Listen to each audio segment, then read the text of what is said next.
नमस्कार. आता आपण हृदयस्पर्शी स्पेशल रिपोर्ट पाहणार आहोत. जिथं असेल तर आकाशी ठेंगणं, सांगोल्याच्या मातीतील लेकीची गरुड झेप. आईनं कष्ट उपसले, लेकीनं नशिबाचे दरवाजे उघडले. गरिबाच्या संघर्षाची आणि काळजाला भिडणारी ही यशोगाथा पाहूया. सांगोला तालुक्यातील जवळा शेखवस्तीची एक सामान्य लेक आज पोलीस गणवेशात उभी आहे. ही केवळ एका नोकरीची गोष्ट नाही, तर ती एका आईच्या कष्टाची आणि मुलीच्या अपाट जिद्दीची कहाणी आहे. ही कहाणी वाचताना डोळे नक्कीच पाणावतील, कारण यात गरिबीची चटके आहेत आणि ते चटके सोसून ताणून सुलाखून निघालेलं हे यश आहे. ग्रामीण भागातील अत्यंत गरीब कुटुंबातून आलेल्या या लेकीनं जगाला हेच दाखवून दिलाय की गरिबी हे स्वप्न पूर्ण करण्यातील अडथळा नसून ती जिद्द जागवण्याची ताकद आहे. आर्थिक टंचाईचे ढग घरावर सतत दाटलेले असतानाही तिने आपल्या ध्येयापासून नजर हटवली नाही. महागड्या कोचिंग क्लासेसची फी भरायला पैसे नव्हते, तरीही उपलब्ध असलेल्या मोफत मार्गदर्शनाचा तिने शस्त्रासारखा वापर केला. कठीण परिश्रम आणि अपाट जिद्दीच्या जोरावर तिने अशक्य वाटणारी गोष्ट शक्य करून दाखवली आहे. या यशाची खरी शिल्पकार तिची आई आहे. घरात 18-20 दारिद्र्य असताना आपल्या मुलीचं शिक्षण थांबू नये म्हणून आईने कंबर कसली. दिवसाला मिळणाऱ्या अवघ्या 200 रुपये रोजगारावरही आईने कुटुंबाचा गाडा ओढला. अंगावर दारिद्र्य आणि समोर संकटाचा डोंगर होता, तरीही मुलीच्या डोळ्यातील स्वप्नांसाठी या आईनं रात्रीचा दिवस केला. चिखल मातीत राबणाऱ्या या हातांनी आज आपल्या मुलीला यशाच्या शिखरावर पोहोचवला आहे. सुमय्याचा प्रवास सोपा नव्हता. घरच्या परिस्थितीची जाणीव असल्यानं तिनं कधीच तक्रार केली नाही. दिवसा घरासाठी कष्ट करायची आणि रात्री जगायची. झोप लागल्यावर पुस्तकांसोबत संघर्ष करायचा हा तिचा नित्यक्रम होता. याच कष्टाच्या जोरावर तिनं मीरा भाईदर पोलीस दलात यश संपादन केलाय. तिची निवड झाल्याची बातमी जेव्हा गावात पोहोचली तेव्हा संपूर्ण गावाचा हृदय अभिमानाने भरून आला. ज्यांना स्वप्न पूर्ण करायची नसतात त्यांच्याकडे 1000 कारण असतात, पण ज्यांच्या जिद्द असते ते प्रत्येक संकटावर मात करून आपला रस्ता शोधतातच. आज सुमय्याकडे पाहून हे सिद्ध होत आहे की तुम्ही शहरात राहता की खेड्यात, तुम्ही अलिशान फ्लॅटमध्ये राहता की साध्या झोपडीमध्ये, याने काहीच फरक पडत नाही. फरक पडतो तो तुमच्या निश्चयाने. ग्रामीण भागातील विद्यार्थ्यांसाठी सुमय्याचं यश हे केवळ एक बातमी नसून एक प्रेरणादायी मंत्र आहे, जिने पुन्हा एकदा हे सिद्ध केलंय की कष्टाला पर्याय नाही. ज्या लेकीनं गरिबाचे चटके सोसले, आज तिचे कौतुक करण्यासाठी सर्व स्तर सरावलेले आहेत. सुमय्याच्या या प्रवासाने हेच शिकवलं, जर मनात जिद्द असेल तर खरोखरच आकाश ही ठेंगणे ठरू शकते. सुमय्या हिचा दिमागदार प्रवास पाहूयात तिच्या शब्दात. CBS न्यूज मराठीच्या या हृदयस्पर्शी स्पेशल. परवा महाराष्ट्र पोलिसांची जी भरती झाली यामध्ये तुझी नियुक्ती करण्यात आलेली आहे. काय नाव तुझं? माझं नाव सुमय्या आदिलशाह सय्यद. बरं, हे जे भरती प्रक्रिया होती कुठल्या पद्धतीने होती? मी गेल्या 2 वर्षापासून भरती करत होते. 2024ला मी फॉर्म भरलेला मुंबईला, परंतु मी ग्राउंडमधनच निघाले. ग्राउंडमध्ये बसू शकले नाही. नंतर ना मग मी सेल्फनच केलं सगळं, ग्राउंड आर्ट स्टडी. मग ह्या वर्षी मग मी 2025मध्ये मी फॉर्म भरला. 3 फॉर्म भरले मुंबईला, चालकपदी आणि जेल पोलीसला आणि पोलीस कॉन्स्टेबलला भरला. नवी मुंबईला मी चालकपदी फॉर्म भरला होता. मला ग्राउंडला 34 मार्क पडले, परंतु तिथं मी ग्राउंडला क्वालिफाय नाही होऊ शकले, कारण तिथला मेरिट 38चा लागला. आणि मग मीरा भाईंदरला मी पोलीस कॉन्स्टेबलला फॉर्म होता माझा. मला तिथं 28 पडले आणि मी EWS कास्टने माझा फॉर्म भरला होता आणि ग्राउंडला तिथे क्वालिफाय झाले. मी सेल्फनच करत होते ग्राउंड आणि अभ्यास पण. 1 महिना फक्त अकॅडमीत येऊन जाऊन केलं, रुबाब फाकीज अकॅडमी. त्यात रुबाब खाकी अकॅडमीतल्या सरांनी बालाजी काळे सरांनी मला खूप चांगले मार्गदर्शन दिले. भरती होईपर्यंत त्यांचं मार्गदर्शन आहे आणि आता सध्याही त्यांचं मार्गदर्शन मला चांगल्या प्रमाणे भेटलेले आहे. मी 6 मार्चला मेरा भाईंदरचं ग्राउंड दिले. माझं ग्राउंड पण असं होतं की मी 3 फॉर्म मुंबईला टाकले होते. 3 म्हणजे कॉन्स्टेबलचा, चालकचा आणि जेल पोलीसचा 3 फॉर्म टाकले होते मुंबईला. आणि फॉर्म पण असे आले की ग्राउंडची तारीख पण अशी पडली की 1 दिवस गॅप सोडून लगेच दुसरा ग्राउंड, 1 दिवस गॅप सोडून लगेच दुसरा ग्राउंड. म्हणजे 2 तारखेला झाला पहिला ग्राउंड, नंतर लगेच 4 तारखेला, नंतर लगेच 6 तारखेला. पहिल्या ग्राउंडमध्ये मला चांगले मार्क भेटले, 34 भेटले. मेरिट जास्त लागले 4 मार्कांनी. दुसरा ग्राउंड मी द्यायचं नाही म्हणलेले, तरी पण माझी बहीण मला म्हणायला लागली एवढं सगळं केले ते द्यायचं लागते म्हणली. त्याचं ऐकून मी ते जेल पोलीसचं पण ग्राउंड दिले. तिथं पण 2 मार्कांनी मेरिट जास्त लागलं. मला 26 पडले होते. आणि मग नंतर ना मग 6 तारखेला ग्राउंड होता मेरा भाईंदर वसई विरार, तेथे होता सुभाषचंद्र बोस मैदानला. नंतर ना मग तिथं मी 6 मार्चला गेले. मला तिथे ग्राउंडला 28 मार्क आले. नंतर मग तिथं मेरिटची वाट बघितली. मग 28ला मी क्वालिफाय झाले EWS कास्टने. 11 एप्रिलला माझा 11 एप्रिलला माझा मेरा भाईंदरला पेपर झाला. त्यानंतर मी उत्तरपत्रिका बघितली संध्याकाळी आल्यावर. मी EWS फॉर्म भरलेला आहे. सगळे म्हणत होते तुमचं मेरिट 2 अंकीच लागते, 100च्या आतच लागणार तुमचं मेरिट. तरी मला वाटत नव्हतं की मी भरती होईन. पण मी उत्तरपत्रिका मी आणि माझ्या बहिणीने चेक केली, कमी मार्क आले असं आम्हाला दोघींना पण कळलं. तर मग मी लय उदास झाले. मग नंतर ना तरी पण मी वाट पाहिली की कधी मेरिट लागल. आणि जेव्हा मी बीएला ऍडमिशन आहे माझं, 3rd इयर चालू आहे. मग माझे आता पेपर चालू होते. 2 मेला मेरिट लागलं मेरा भाईंदरचं. माझं पेपर होतं 12 वाजता. 11:30ला मेरा भाईंदरची लिस्ट आली, त्यात माझं नाव आलं सिलेक्शन झाले म्हणून. मी पुढं पेपर होता माझ्या. आणि मग तरी पण मी मम्मीला फोन करून सांगितलं की माझं सिलेक्शन झाले. ती पण दुसऱ्यांच्या फोनवर फोन करून सांगितलं. माझ्या मम्मीनं शेळ्या म्हशी घेऊन रानात घेतली. तिथले एका बाईला सांगितलं मी की माझं सिलेक्शन झाले म्हणून. वेळी तुझा निकाल लागला त्यावेळी काय वाटलं नेमकं तुला? माझा निकाल म्हणजे 2 मेला माझा निकाल लागला. मी इथं नव्हतेच, मी पेपर द्यायला गेलते. माझं BAचं पेपर चालू होते. माझा निकाल जेव्हा लागला मी बघितलं 11:30ला माझ्या लिस्टमध्ये नाव आले. मला वाटलं नव्हतं माझं नाव येईल. मला असं वाटलं की मला जेवढे पडले त्याच्यापेक्षा जास्त मेरिट लागेल, मी ह्या वर्षी पण भरती नाही होणार. पण माझं लिस्टमध्ये नाव आलं. मी कन्फर्म केलं सरांना विचारून, सर लिस्टमध्ये नाव आले ते खरंच आहे का? मग सर म्हणले हो खरंच आहे, तुझं झालंय सिलेक्शन. मग मी लगेच मम्मीला फोन केला, सांगितलं की माझं सिलेक्शन झालंय म्हणून. मम्मीला सांगितल्यानंतर दुसरा कॉल तुझा कोणाला होता? माझा दुसरा कॉल लगेच माझ्या बहिणीला होता. बर, काय त्यांचं काय त्यांना काय वाटलं नेमकं? त्यांनी तुला काय सांगितलं? म्हणजे माझ्या बहिणीला एवढा आनंद झाला ना की त्यानं सांगू नाही शकली. की म्हणजे मी समोर असते तर त्यानं मला मिठी मारून सांगितली असते ना की तू पोलीस झाले. मला वाटलं होतं एक असं म्हणजे की त्याचं स्वप्न आहे ते पोलीस बनायचं, ते आज मी पूर्ण केलं. तुम्ही घरात कोण कोण आहे? माझी मम्मी, माझा छोटा भाऊ आहे, मला 2 बहिणी आहेत. त्या माझी मावशी पण आमच्या जवळ राहते. अच्छा. आणि माझी मावशीची मुलगी, तिचं लग्न झाले आणि आमची मावशी माझ्या जवळ आहे. अच्छा अच्छा. नाही, आता तू जे हे शिक्षण घेत असताना काय अडचणी आल्या का तुला शिक्षण घेत असताना? ते मग तू बोलता जे सांगितलं की अकॅडमीमध्ये मी फक्त येऊन जाऊनच केलं किंवा बाहेरनं परीक्षा दिली, ते काय कारण काय होतं नेमकं? म्हणजे अडचणी तर खूप आल्या त्या. कारण महत्वाचं म्हणजे सर्व गोष्टींना पैसा लागतो ना. ते पैशामुळे तर खूप अडचणी आल्या त्या.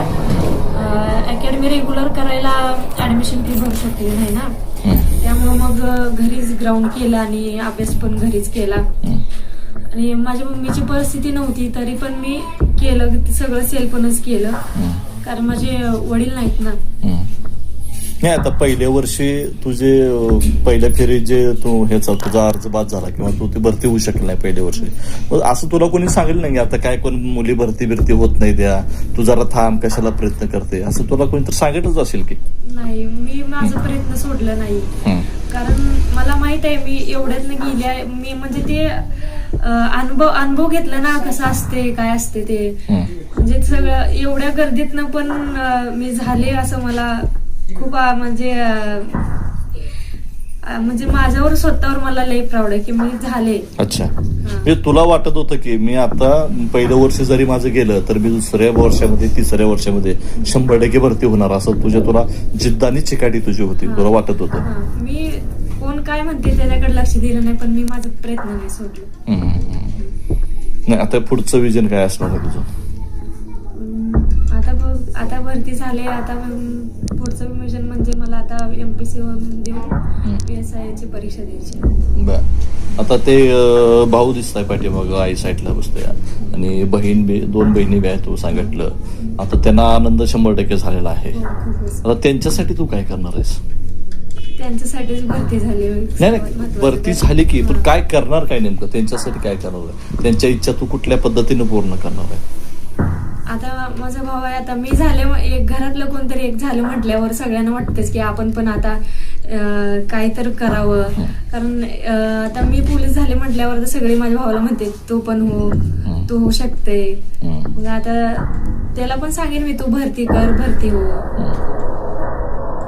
आता तू ज्या समाजातून येते, मुस्लिम समाजातून तू येते, या समाजामध्ये शिक्षणाकडे जरा दुर्लक्षित केलं जातं आणि मुलींच्या भरती वगैरे तर हा थोडंसं किंचितच कुठेतरी प्रकार असा घडतो. या जवळ्यासारख्या गावामध्ये, या शेकवस्ती ग्रामीण भागामध्ये तू यशस्वी झाले आणि भरती झालेली आहे, त्याबद्दल समाजातील प्रतिक्रिया काय येतात?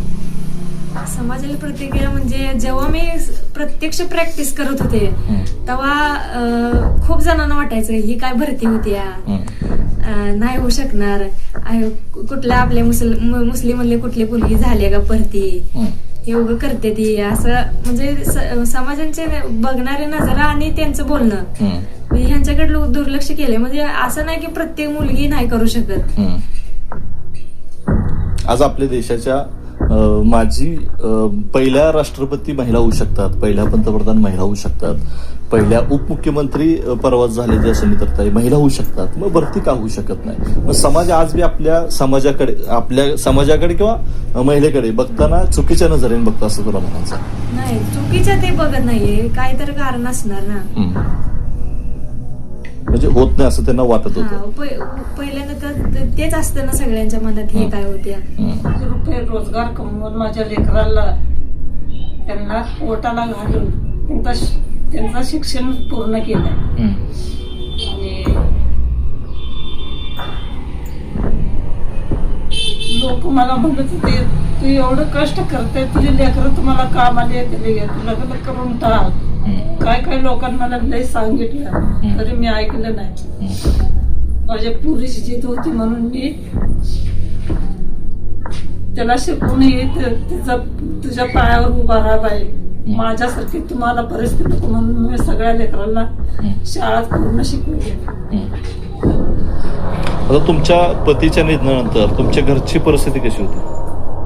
परिस्थिती आता सांगायसारखी नाही, परिस्थिती सांगण्यासारखी नाही, म्हणजे एकदम बिकट परिस्थिती तुमची होती. एकदम बिकट म्हणजे द्यायची. कष्ट करून माझ्या लेकरांना मी स्वतःच्या त्यांच्या पायावर उभा केलं. भरती झालेली आहे, काय वाटतं नेमकं तुला? काय नाही, पहिलं तर मला खूप आनंद होते, कारण आमची परिस्थिती नसून परिस्थितीवर मात करून माझी बहीण पोलीस झाली आहे. तर मी स्वतः कामाला जाऊन बहिणीला पैसे देत होतो, ग्राउंडला जात होते, पेपरला जात होते तेव्हा, म्हणून मला तर खूप आनंद होत आहे. आता त्याच्या पावलावर पाऊल ठेवून वगैरे तू आता काय शिकतोयस? मी सध्या आता 12वीत आहे. 12वीला. आता काय पुढचं विजन काय असणार तुझं? पुढचं आता 12वी परीक्षा झाली का पोलीस भरती ट्राय करणार. पोलीस भरती तुम्ही होणार. आता तुमची परिस्थिती नाजूक आहे, परिस्थितीबद्दल काय सांगू शकाल? परिस्थिती आता नाजूक होती. आता बहीण आली म्हणल्यावर, बहीण पोलीस झाली म्हणल्यावर आता एवढं आम्हाला टेन्शन घ्यायची गरज लागणार नाही. त्याच्या आधी बहीण पोलीस मध्ये आलेली, आम्ही खूप कष्ट केले. और आम्हाला मानसिक त्रास खूप होता. मानसिक त्रास भरपूर झाला. आमचे वडील नसल्यामुळं आम्हाला खूप कष्ट करायला लागले. भरती तर झालीच, प्रशिक्षण तुझं पूर्ण होऊन तू कामाला सुरुवातही करशील. मात्र ज्या मुली आहेत, ज्या शिक्षण घेत आहेत, त्यांच्यासाठी काय संदेश असणार आहे तुझा? मुलांसाठी खास करून मुलींसाठी संदेश आहे माझा. ज्या खरंच प्रॅक्टिस करते त्यांच्या आई वडिलांनी सुद्धा त्यांना सपोर्ट केला पाहिजे. की समाज काय म्हणते, तुझ्या पोरीचं लग्न करून टाक, ही काय भरती होणार आहे, 1 वर्ष गेलं, 2 वर्ष वाया गेलं, कशाला अजून त्याच्या नादी लागते, असं बोलणं असते तेच. पण आई वडिलांनी सुद्धा सपोर्ट केलं पाहिजे की आपली मुलगी काय तर बनू शकते, आणि आई वडिलांचा सपोर्ट असला तरच मुलगी होऊ शकते. आणि मुलीलाही आई वडिलांपेक्षा स्वतःवर विश्वास असला पाहिजे की मी होऊन दाखवणारच. म्हणजे स्वतःचा जर स्वतःवर विश्वास असेल तरच आई वडिलांचं स्वप्न आपण पूर्ण करू शकतो, त्याशिवाय करू शकत नाही. बर, आता तुझी जे आई आहे, वडील नाहीत ना, आई वडिलाबद्दल काय सांगू शकणार? आज या क्षणाला माझे वडील असते ना,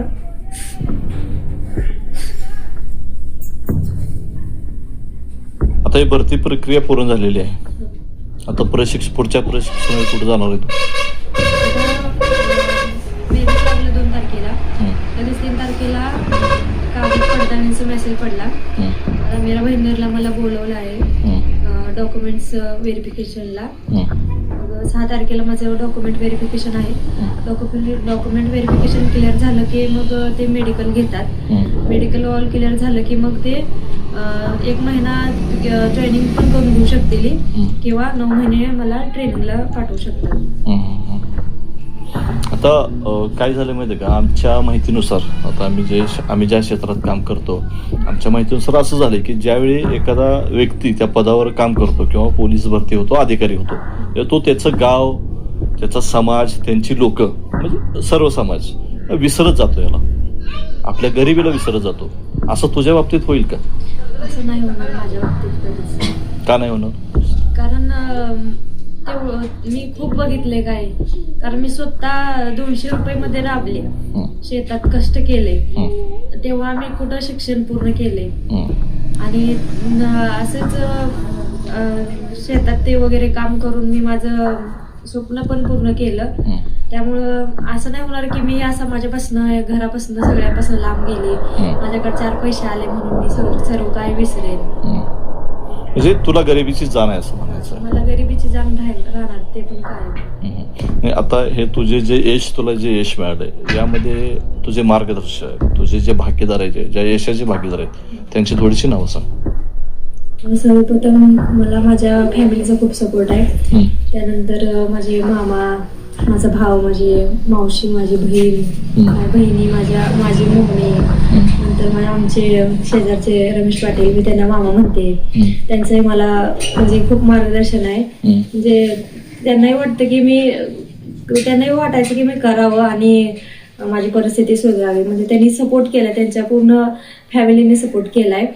आणि रियाज मुलानी म्हणून आमचे पाहुणे आहेत, त्यांनी सुद्धा मला प्रत्येक परिस्थितीत खूप सपोर्ट केले. आणि माझ्या अकॅडमीतले, म्हणजे मी अकॅडमी फक्त जाऊन करत होते, तेथील सर बालाजी सरांनी सुद्धा मला खूप सपोर्ट केला. आता मगा बोलता बोलता तू ज्या बहिणीचा उल्लेख केला की तू नाही म्हणतोय तरी पण तुला जबरदस्तीने त्या बहिणीने शिकवण्यासाठीच भाग पाडलं, त्या बहिणीबद्दल काय सांगू शकत? त्याने जर तुला सांगितलं नसतं, तू बरं ठीक आहे तू म्हणते तसं शांत बस, तर काय झालं असतं आज? नाही, म्हणजे एक सुशिक्षित व्यक्तीचं मार्गदर्शन असायला हवंच असतं. माझ्या बहिणीनं मला खरंच आईपेक्षा जास्त सपोर्ट केला असं मला म्हणता येईल. कारण तिनं मला खरंच लय सपोर्ट केलाय आणि त्यांच्या मिस्टरांनी बी खूप सपोर्ट केलाय.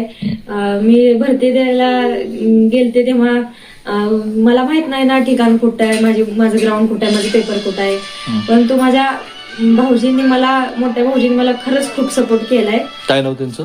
त्यांचं नाव मोहम्मद पैगंबर पठाण उर्फ बबलू पठाण. त्यांनी खरंच मला लय सपोर्ट केले, म्हणजे ते माझे सपोर्ट सिस्टमच आहे.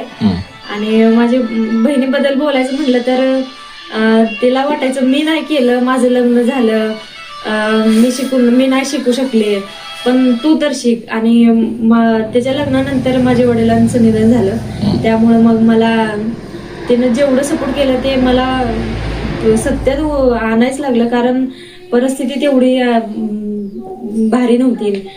म्हणून मग ते सगळं करावं लागणारच होतं. दीदीचं म्हणजे प्रत्येक बोलणं ते खरं ठरले. नाही असं तुला त्यानं शांत सांगितलं का तू शिक वगैरे, का असं दाब देऊन सांगितलं शिकायचं लागते असं वगैरे काय? मी जेव्हा ग्राउंड देऊन आले मग माहित होतं की ग्राउंड मध्ये बसेन, पण पेपर जेव्हा देऊन आले तेव्हा म्हणजे चेक केला आन्सर की तेव्हा वाटलं आता नाही बसत, मेरिट मध्ये कमी, आता कमी मार्क आले ते. पण माझी बहीण म्हणली रडायचं नसते म्हणली, अजून तुझ्याकडे वेळ आहे म्हणली, अजून तुझं वय नाही म्हणली, आता तुझं 22 वर्ष, आता सध्या तुला 22 वर्ष लागले म्हणली, अजून तुझ्याकडे 5-7 वर्ष आहे ती म्हणली, तू कितीदा पण भरती मारू शकते म्हणली. आणि प्रयत्न केला तू त्यातनं चालली म्हणल्यावर तुला कळलं म्हणली, तू एक ना एक दिवशी होणार पोलीस, तो प्रयत्न सोडू नको. तू सारख्या कुठल्या पण परीक्षा निघाल्या तर परीक्षा दे, असं सारखं त्याचं बोलणं असायचं. आणि म्हणजे सपोर्ट केले त्यानं, असं दाब देऊन वगैरे नाही केलं. म्हणजे असं भावने म्हणजे एक मायेच्या खुशीसारखं त्यानं मला सपोर्ट दिले. भरपूर वेळ दिला तू CBS न्यूज मराठीला. धन्यवाद.